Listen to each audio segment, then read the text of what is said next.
नमस्कार दोस्तों, आप सभी का एक बार फिर से स्वागत है हमारे चैनल जतिन लाइफस्टाइल में।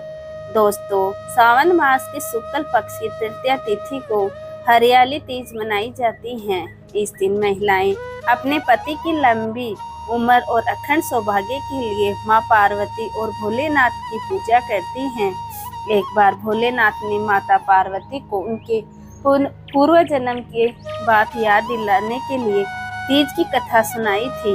भगवान शिव ने कथा सुनाते हुए कहा, पार्वती, तुम मुझे पति के रूप में पाना चाहती थी, जिसके लिए तुमने हिमालय पर्वत पर कठोर तप किया।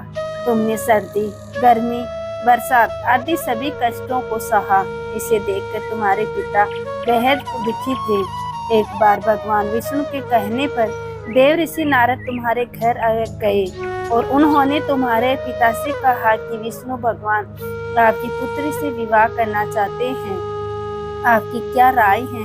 यह सुनकर पर्वतराज बहुत खुश हुए और वह अपनी पुत्री का विवाह भगवान विष्णु के साथ करवाने के लिए तैयार हो गए। यह समाचार नारद जी ने विष्णु भगवान को दिया, लेकिन जब यह बात तुम्हें पता चली तो तुम नाराज हो गई, क्योंकि तुमने मेरे लिए घोर तप किया था और तुम मुझे मन ही मन अपना पति मान चुकी थी। यह बात तुमने अपनी सहेली को बताई, तब उसने तुम्हारी मदद करने के लिए तुम्हें एक घने वन में छुपा दिया। वह वन ऐसा था जहाँ तुम्हारे पिता कभी नहीं पहुँच सकते थे। इस वन में तुम लगातार तप करती रही। पर्वतराज तुम्हारे ना मिलने से परेशान थे। वह इस चिंता में थे कि यदि भगवान विष्णु बारात लेकर आ गए और तुम नहीं मिली तो वह नाराज हो जाएंगे। भोलेनाथ माता पार्वती से कहते हैं कि धरती पाताल एक करके भी तुम्हारे पिता तुम्हें नहीं ढूंढ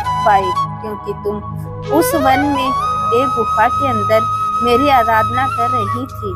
तुमने रेत का एक शिवलिंग बनाया था।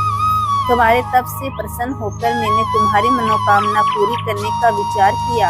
इस बीच तुम्हारे पिता तुम्हें खोजते हुए उस गुफा में पहुंच गए।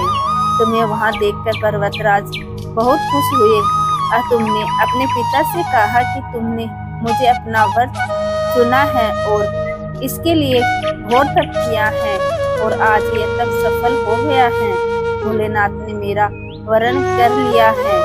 अगर आप मेरा विवाह शिवजी से कराने को तैयार हैं, तो मैं आपके साथ चलूंगी। यह सुनकर पर्वतराज तुम्हारा विवाह मुझसे करने को तैयार हो गए। इसके बाद उन्होंने विधि विधान से हमारा विवाह संपन्न कराया। हे पार्वती, जिस तरह तुमने यह मेरा कठोर व्रत किया और हमारा विवाह संपन्न हुआ, उसी तरह यदि कोई स्त्री इस हरियाली तीज का व्रत पूरी श्रद्धा और निष्ठा से करेगी तो मैं उसे मनवांछित वर प्रदान करूंगा और अखंड सौभाग्य का वरदान दूंगा। तो दोस्तों, ये थी आज की कथा। आपको ये कहानी कैसी लगी कमेंट करके जरूर बताएं और साथ ही साथ मेरे चैनल जतिन लाइफस्टाइल को सब्सक्राइब करना ना भूलें। धन्यवाद दोस्तों।